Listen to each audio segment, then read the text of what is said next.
The lady who married my eldest son said something mean to me. She said I didn't belong here because I only finished middle school and I'm living off a pension. She made me really angry, but before I could respond, my second son's wife interrupted, looking worried. She said something about a story my eldest son's wife used to make fun of me, but now she's in a tough spot herself. My name's Sally, and I'm 62 years old. I've lived a simple life since finishing middle school. I worked hard to raise my kids after my husband died 5 years ago. I've managed to stay healthy with support from others. I'm still doing some work my husband used to do, and though there are some issues, overall I'm content. But something's been bothering me. "Hey there, I've got a delivery for you," I say to the delivery person at my door. They handed me a single sealed envelope and a beautiful bouquet of flowers. The card on the flowers read, "Happy Birthday," signed by my second son Tyler. It was a surprise because I'd never received anything like this before. Back when Tyler was single, his now wife Ariana probably took care of such things. Tyler's a laid-back guy, while Ariana is more organized and thoughtful. They live about an hour away, but they visit occasionally to check in and invite me on trips with them. I called Ariana to thank her, and she sounded happy, saying, "Happy birthday. I heard you like flowers. Take care, and I can't wait to see you again." Ariana's such a great wife, almost too good for Tyler. But then there's the other letter from my eldest son, Tom. When I opened it, I found a birthday card. Tom, who got married before Tyler, isn't the type to do something like this on his own, so it must have been his wife, Mary, who sent it. Mary has always been a big worry for me. She brags about being highly educated and working for a big company. She's got a strong personality and can be pretty snobby. She judges people based on their education and job, and if she thinks someone's beneath her, she'll make fun of them. Since I only finished junior high school and have been working all my life, she looks down on me. I knew she didn't respect me from the start, but over time she's become even more arrogant. She'd show up at my house unannounced and expect me to cook for her, saying she was too tired from work. Sometimes she even asked me for money without telling my son Tom, who's also well off. Tom is like a husband to me, gentle and kind, so I tolerate Mary because she married him. But it hurts. I don't feel good about it. Still, she wished me a happy birthday, so I felt like I should at least thank her. That's why I decided to give her a call. I called Mary, and she sounded tired, saying she needed to keep it short because of work. I thanked her for the birthday card she sent me. She quickly acknowledged it, and then reminded me about an upcoming family dinner, telling me to dress nicely so she wouldn't be embarrassed. I agreed and said goodbye. She didn't even say congratulations, but that's just how Mary is, I thought to myself, feeling a bit disappointed. I wondered if there was anything I could do about the situation. A few weeks later, I had the chance to attend a dinner party with my relatives. It was for my niece's wedding. She's always been dear to me since she was little. She's a cousin of my sons Tom and Tyler. Since she wasn't having a big wedding, they decided to throw a dinner party to introduce her new husband to the family.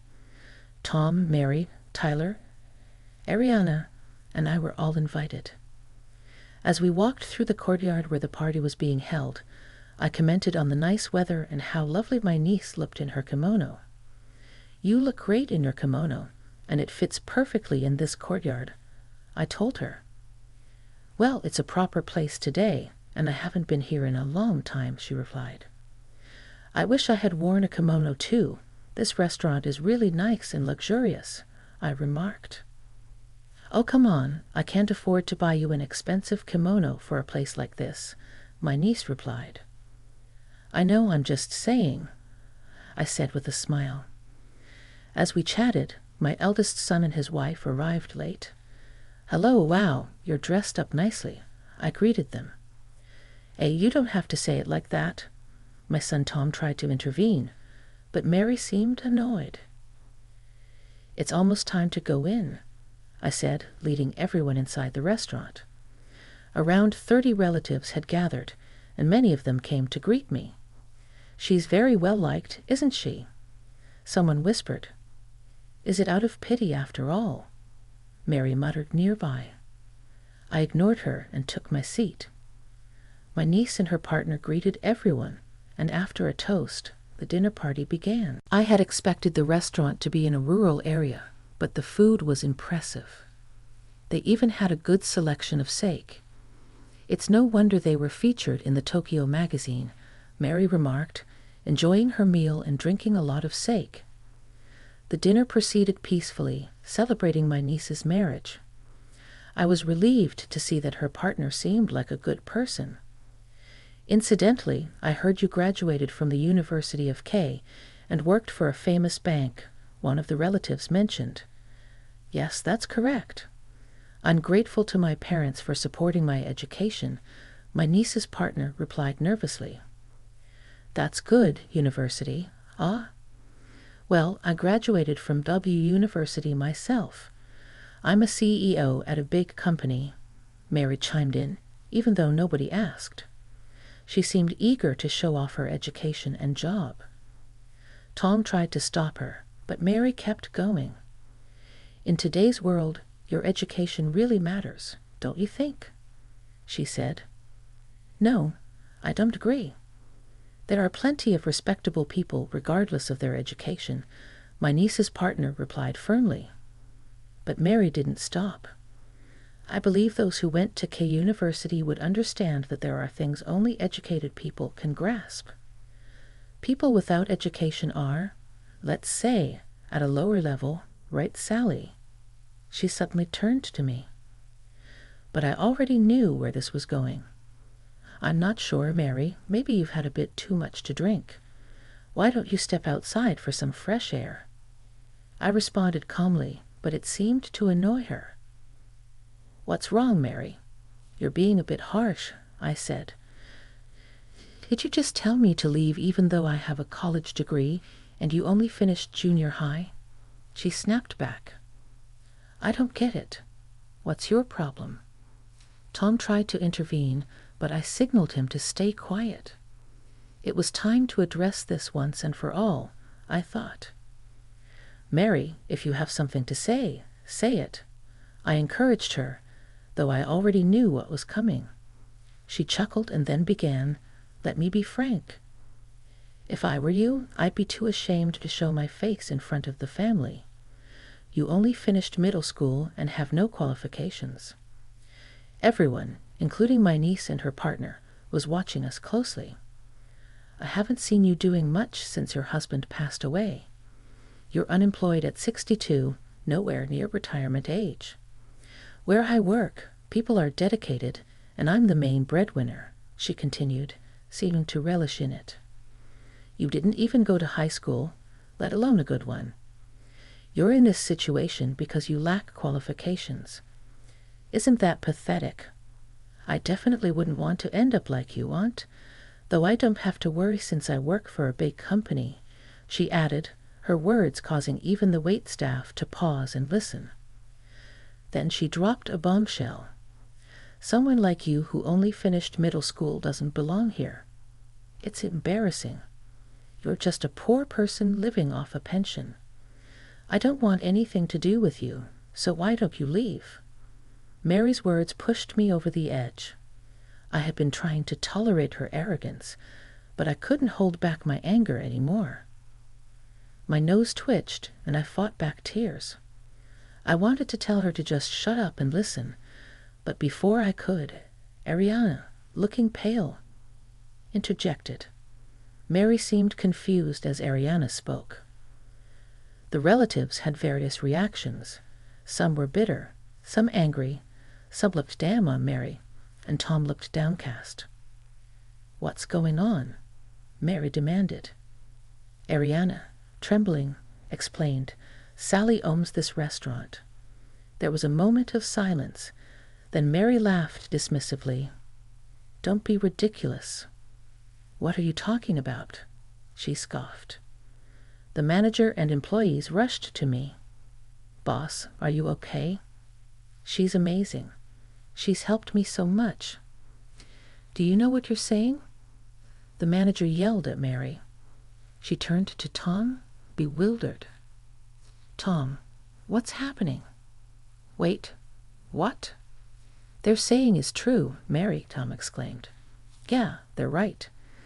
Dad and Mom started this restaurant, and Mom took over after Dad passed away, but she wasn't able to manage it alone. So now she lets someone else run it under her name. She really is the owner," Tom explained. "Why didn't you tell me this before? If I knew, I wouldn't have said those things about the restaurant or the property. I wanted to leave my mom alone, especially since she was depressed after Dad died. And when you found out about her education, you looked down on her and lost interest," Mary admitted. "What? How could someone who only finished junior high run such a fancy restaurant? The business must be failing, and the house is old. They really are poor," Tyler chimed in, addressing Mary's ongoing complaints. "Actually," he continued, "Mom likes to keep things simple, and the house is full of memories of Dad.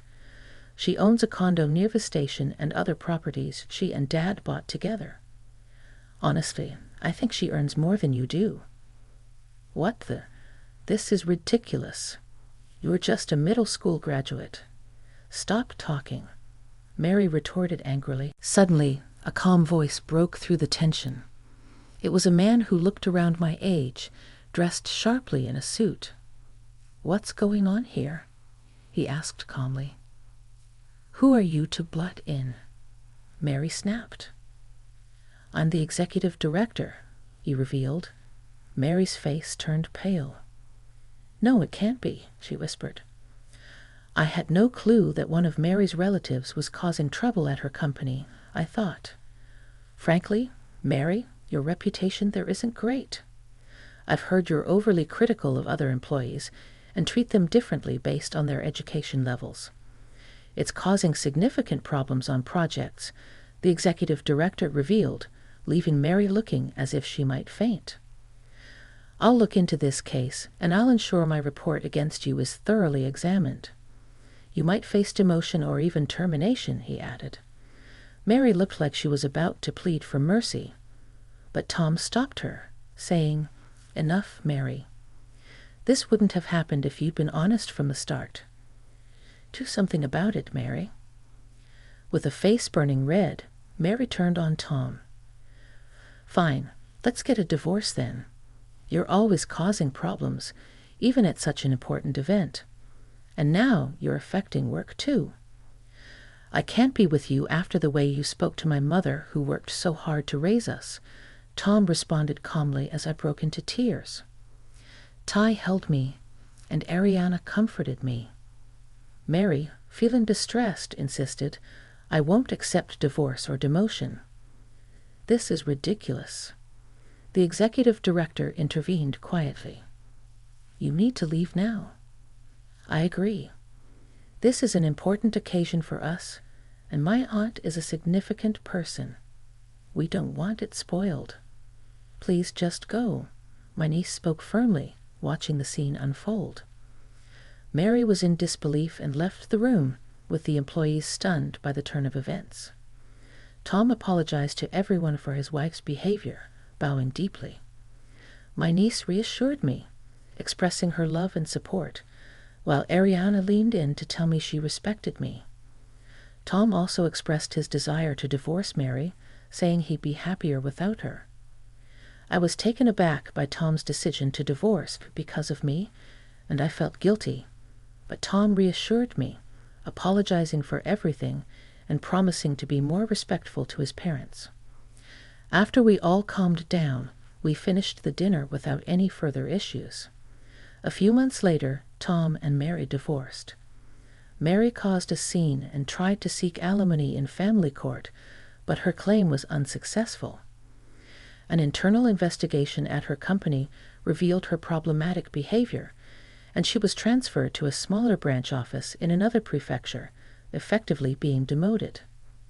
Something unexpected happened when Tom announced his decision to take over the restaurant. I had never pressured my children to take over the family business, wanting them to pursue their passions, but deep down, I felt a bit sad at the thought of letting go of the special place my husband and I had built together. Tom approached me with a serious expression, saying, "Mom, that restaurant is filled with dads and your love and passion." I initially hesitated to take over because I didn't think I could handle it, so I worked for a restaurant chain instead. But seeing how much your employees love and respect you, I knew I wanted to protect the legacy you and Dad created. I thanked Tom warmly and reminded him that he had much to learn and study. I promised to guide and teach him well as he took on this new role.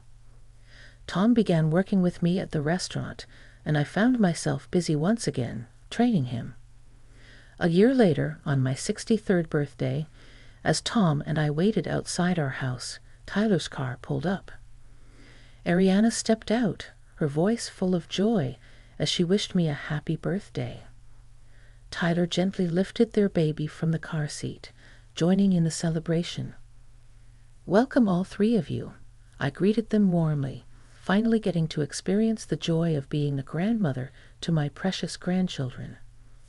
"It's time for me to fully commit to running the restaurant, and I look forward to serving delicious food for my niece's celebrations," Tom declared, his eyes shining with determination after his diligent training. As we celebrate today, I secretly wish for Tom to find someone special now that he's a fully fledged chef, I added, hoping for his happiness and success in both his personal and professional life.